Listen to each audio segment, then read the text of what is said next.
Well, you first learned about it in Year 9, you probably thought about it in Year 10, and then it came on the radar in Year 11. How do you use the Peel scaffold effectively to write an extended response? I'm glad you asked. Stick with me.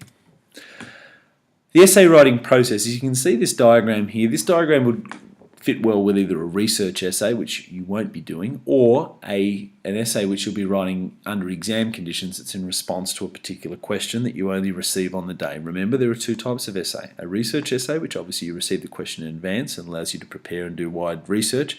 Secondly, there's a type of essay that you'll be preparing obviously for each of your HSC modules, and that can only be responded to obviously on the day because it's under exam conditions.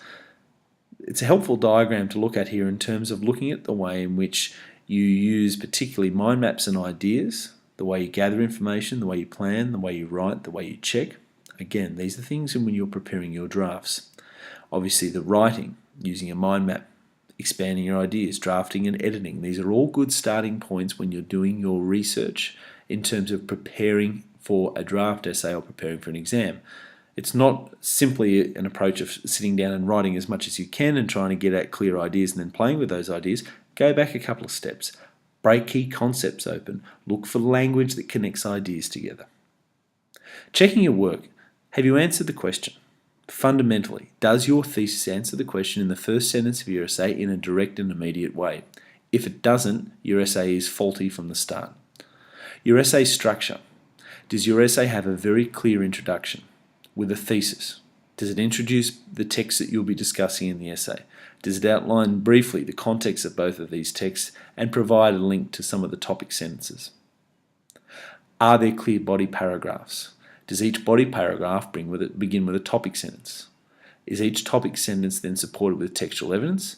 Is this evidence then analysed and linked back to your main thesis? And is your body paragraph concluded in a way that it telegraphs, that is, it links to your next topic sentence and next body paragraph?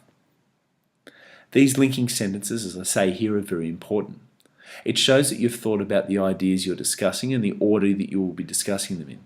It shows also the emphasis that you're placing on the importance of each item to be discussed and how it fits within the broader context of your essay. The question, and you could begin with this or finish with it. I'm choosing to finish with it for this. Have you carefully read the question? Is there a stimulus section attached to the question? Do you need to understand the stimulus before you start trying to answer the question? What is the verb asking you to do with the stimulus? Have you underlined key words? Have you read it again? A lot of students under exam conditions, particularly when they know that they've only got 40 minutes to develop an extended piece of writing, overlook the stimulus, will miss key words, will therefore not interpret the stimulus, and will focus straight in on the question, and before they get halfway through the essay they realise they're answering a question without understanding the stimulus. That's a point that you want to avoid, and by breaking the question down first, it allows you to have a good overview of how you will answer the question. You will always have enough content knowledge. How do you apply the content is the difference between receiving an A range mark and a C. The Peel scaffold, we've looked at this before. I've got my friend George Orwell out here because I think George says it very well when he says political language is designed to make lies sound truthful and murder respectable. What George is highlighting for us here there is beyond the idea that he outlined in 1984 about Big Brother and the surveillance of society through government. It actually goes to the heart of what our language is all about, be it political or otherwise. What Orwell is suggesting there is in fact that language has the capacity to alter our perceptions. If you use language effectively, you're able to communicate ideas clearly to bring your marker on board. The Peel scaffold. As you can see on the left-hand side there, P is your point. You explain, therefore, your point. You will then provide an example, and you will then link your example and your explanation back to your point. Remember, the point is the topic sentence. Here's a little checklist to help you through. As you can see, as you're going through writing your draft essays, you need to be looking at this list as a way of saying, have I achieved what I need to achieve here? For instance, here with your point, which is your topic sentence I've indicated previously, you need to make sure that you've included a major point in your first sentence.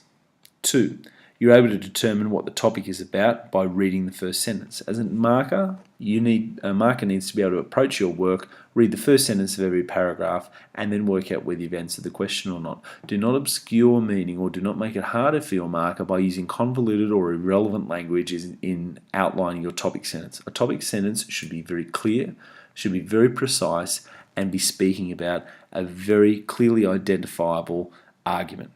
If it does not clearly outline the argument, your topic sentence is missed, and it therefore shows the marker that you're either not confident in the argument you're making, you're waffling, or in fact you're buying time. Thirdly, the paragraph content relates to the topic sentence. As you see is what comes further on with your explanation, your evidence. This supports and develops your argument. That is your topic sentence. When you're explaining, have you elaborated on the main point and related it to the question? That's something you need to ask yourself. Point 5. Have you linked to appropriate syllabus dot points? Now in the case of English, you'll be looking at specific outcomes. These outcomes are on the top of every assessment task notification. You need to go back and familiarise yourself with this. And 6. Have you used subject-specific terminology?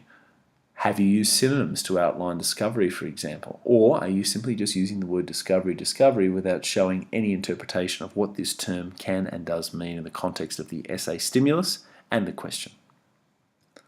Your example is your evidence. Have you used at least 3 pieces of relevant evidence in your support of the main argument? That's per paragraph. Each paragraph needs to be very tightly written in which your evidence speaks for itself. 3 quotes, techniques, examples of language are required for each body paragraph as a minimum. Obviously you can go a little bit more. I wouldn't go under 3 because what it does is it allows you to show with very close textually based arguments that you can convince your marker that in fact your argument is valid. As I say in point 8, have you explained your evidence and how it links to the question? It's all very well and good to provide a whole range of textual evidence and examples to your marker, but if your marker cannot see how these specific examples address your topic sentence, therefore your topic sentence probably doesn't support your main thesis in your introduction and your essay becomes a bit of a sham already. You need to be very, very careful to make sure that your evidence links to the question. Have you used a range of resources to support the main point? And again, this would come down to not simply textual quotes. Are you making references to language techniques, filmic techniques, poetic devices, etc.? Remember, if you're looking at analysing a film, shot selection, use of editing techniques, the use of computer-generated imagery. These are all deliberate techniques which have been used by composers to shape meaning. Lastly, the link is very important. Point 10.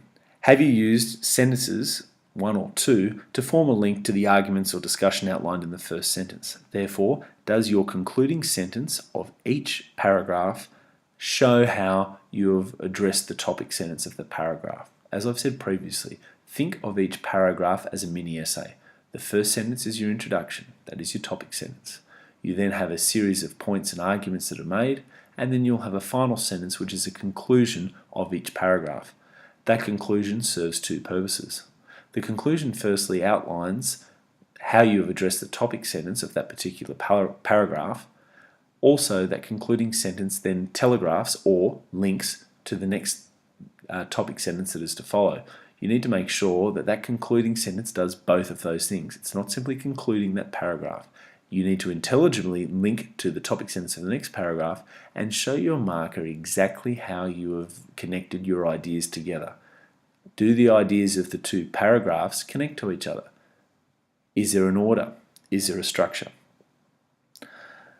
Point 11, as again, to conclude that that last sentence needs to again sum up the discussion outlined in the first sentence. And I've touched on that already. Finally, self-reflection. What could you improve on in your next paragraph? What do I need further help on? These are good questions to guide you in preparing your drafts for feedback from myself. I hope this has given you a bit of an outline on how you can use the Peel scaffold. It's a very simple scaffold to use, but you need to remember a couple of things. 1, your paragraph needs to support your thesis. Think of your paragraph as a mini essay with 3 components. Your topic sentence is an introduction, key points, examples and evidence provided. A final sentence which concludes your paragraph, but also connects to the topic sentence of the next paragraph. Good luck and happy drafting.